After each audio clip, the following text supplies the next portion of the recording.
Halo sahabat JIH, saya Dr. Sri Raharjo, spesialis anestesi KNA KAU FIPN yang saat ini bekerja di Rumah Sakit JIH sebagai dokter spesialis. Dan pada saat ini saya akan menjelaskan mengenai protokol ataupun metode ERAX yang lagi booming atau lagi tren di tahun ini.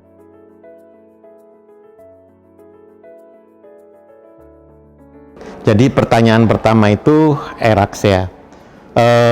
Sebetulnya kalau kita dari kata-katanya, ERAX itu adalah Early Recovery After Cesarean Surgery, yang artinya bahwa dia adalah pemulihan yang dipercepat setelah operasi cesarean. Jadi kalau demikian, maka ini adalah satu protokol atau metode yang dipergunakan dengan penemuan-penemuan yang terbaru, yang terupdate saat ini, di mana dia dipergunakan pada operasi cesarean. Dengan tujuan apa? Tujuannya supaya pasien itu cepat pulih, kemudian dia cepat pulang kembali ke rumahnya dengan membawa buah hatinya dengan aman dan nyaman.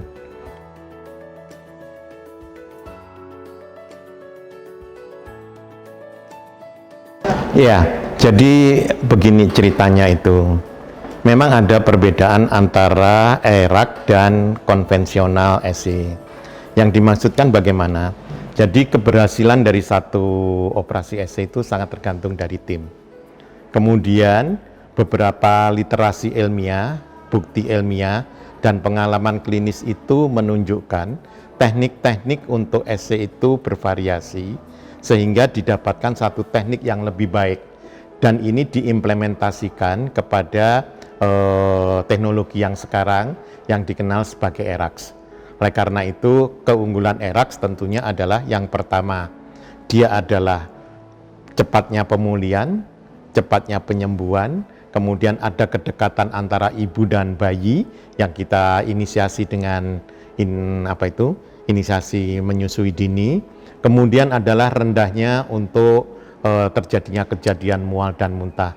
Itu adalah sebagian kecil mengenai keunggulan ERAC dibandingkan dengan konvensional SE yang ada.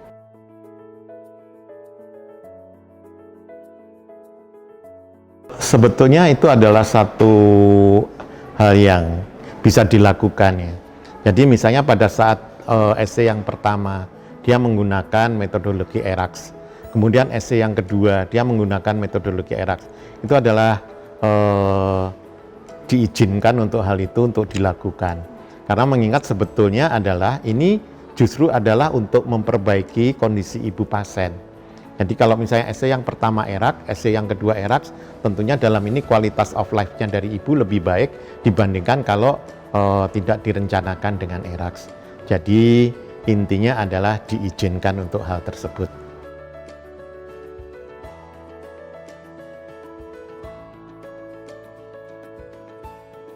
Ya, boleh saja, kita boleh tahu, dan ini memang harus pasien tahu. Karena apa? Outcome dari satu metode ini sangat tergantung dari kerjasama kita. Gitu. Jadi prinsipnya itu ada prinsip dari preoperasi, ada prinsip duranto operasi, dan prinsip pasca operasi. Ya, kemudian ada juga prinsipnya dari prinsip operator. Hendaknya operator itu melakukan tindakan jangan lebih dari 1,5 jam. Kemudian kondisi kamar operasi, idealnya suhu kamar operasi adalah ya paling tidak sekitar 22-24 derajat. Kemudian dari anestesi, apa yang dilakukan? Dia menggunakan dosis yang tidak mempengaruhi pergerakan dari fungsi gerak kita. Sensoriknya yang dihilangkan, tetapi motoriknya mungkin cepat sembuh. Dan yang ketiga mungkin adalah supaya pasien tidak terjadi insidensi mual dan muntah yang berlebihan. Di sisi lain, pasca operasi, tim untuk untuk laktasi tentunya dia akan juga memberikan satu doktrin-doktrin yang ada supaya ibu tidak terjadi abses dari maminya. Sehingga dalam hal ini metode itu dipergunakan baik sebelum operasi, di kamar operasi, selama operasi, dan di perawatan untuk memperbaiki luaran dari ibu setelah operasi.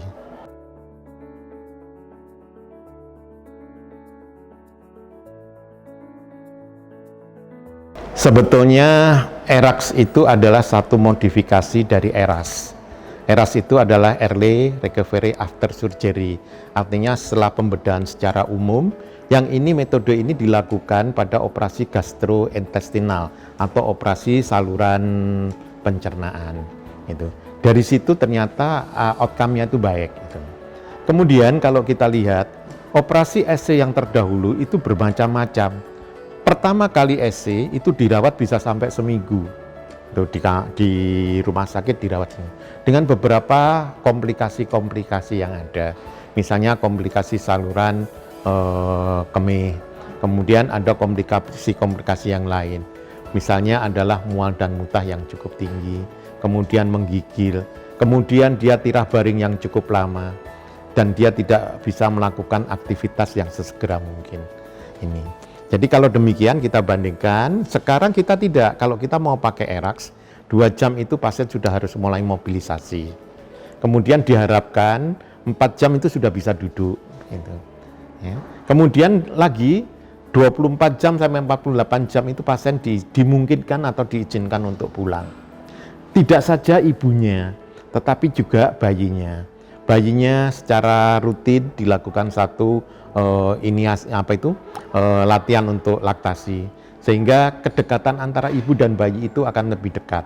Dan dalam hal ini tentunya kedekatan yang lebih dekat akan memberikan satu dukungan psikologis yang luar biasa kepada bayi. Di samping itu, pasien selalu dievaluasi mengenai kadar HB-nya seberapa. Itu. Karena kadar HB dimaksudkan adalah untuk memperbaiki kondisi ibunya. Sehingga kalau kita bandingkan dengan metode yang konvensional, banyak sekali mengenai waktu, mengenai kecepatan untuk mobilisasi, kemudian untuk pendekatan ibu dengan bayinya, itu mungkin akan lebih dominan atau lebih unggul kalau kita mempergunakan ERAS ini. Demikian sahabat JH yang bisa saya sampaikan tentang protokol dan metode ERAS, dan lebih jelasnya atau mungkin nanti ada permasalahan yang belum jelas bisa ditanyakan pada tanya ahli periode berikutnya. Terima kasih sahabat JH, sampai jumpa.